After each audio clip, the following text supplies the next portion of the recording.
حضرت انس بن مالک کہتے ہیں کہ ایک دن ہم رسول کریم صلی اللہ علیہ وسلم کے پاس بیٹھے ہوئے تھے. آپ نے فرمایا ابھی تمہارے پاس سے راستے سے ایک شخص آئے گا, وہ اہل جنت سے ہے, یعنی ابھی ایک بندہ گزرے گا اور وہ جنتی ہے. پھر انصار میں سے ایک شخص آیا, وضو کی وجہ سے اس کی داڑھی سے پانی کے قطرے جو ہے وہ ٹپک رہے تھے, اور اس نے اپنے بائیں ہاتھ میں اپنی جوتیاں پکڑی ہوئی تھیں. اس نے آ کر سب کو سلام کیا. دوسرے دن پھر نبی کریم علیہ السلام نے اسی طرح فرمایا کہ پھر وہ شخص یہاں سے گزرے گا کہ جو اہل جنت میں سے وہ گزرا. تیسرے دن بھی حضور علیہ السلام نے جو فرمایا تو نبی کریم علیہ السلام اٹھ گئے, اور حضرت عبداللہ بن عمرو بن عاص کہتے ہیں اس شخص کے پیچھے میں چلنے لگا کہ آخر 3 دن تک حضور سید عالم کی مبارک زبان سے اس بندے کے لیے جنتی کا ہوا ہے, تو آخر یہ ایک عمل کیا کرتا ہے جس کو محبوب خدا صلی اللہ علیہ وسلم نے جنتی قرار دیا ہے, تو اس میں عمل کیا. تو حضرت عبداللہ بن عمرو بن عاص کہتے ہیں کہ میں اس کے پیچھے چل پڑا. انہوں نے اس سے کہا کہ میرے اپنے والد سے جھگڑا ہو گیا ہے. عمرو بن عاص نے کہا اور میں نے قسم کھائی ہے کہ میں 3 دن تک ان کے پاس نہیں رہوں گا, تو اگر تم اجازت دو تو میں تمہارے ساتھ 3 دن گزارا کر سکتا ہوں. اس شخص نے کہا ٹھیک ہے آپ آ جائیں.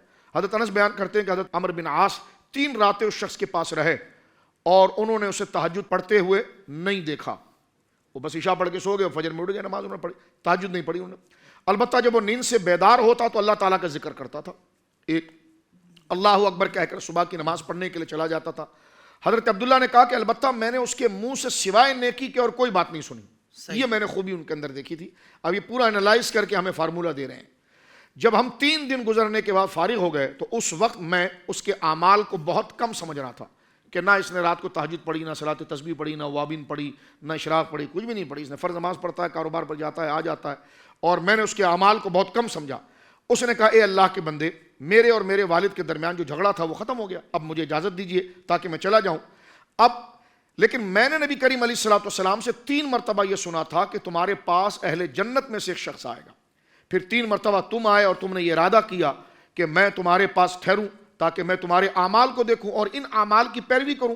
لیکن میں نے تم کو کوئی ایسا عمل کرتے ہوئے نہیں دیکھا جو زیادہ ہو اور کون سا عمل ہو جن کی وجہ سے رسول کریم صلی اللہ علیہ وسلم نے تمہیں اس بات کی بشارت دی ہے. اس شخص نے کہا کہ بس بھائی وہی عمل ہے جو تم نے دیکھا, البتہ میں اپنے دل میں کسی مسلمان کے لیے کینہ نہیں رکھتا. اللہ اکبر.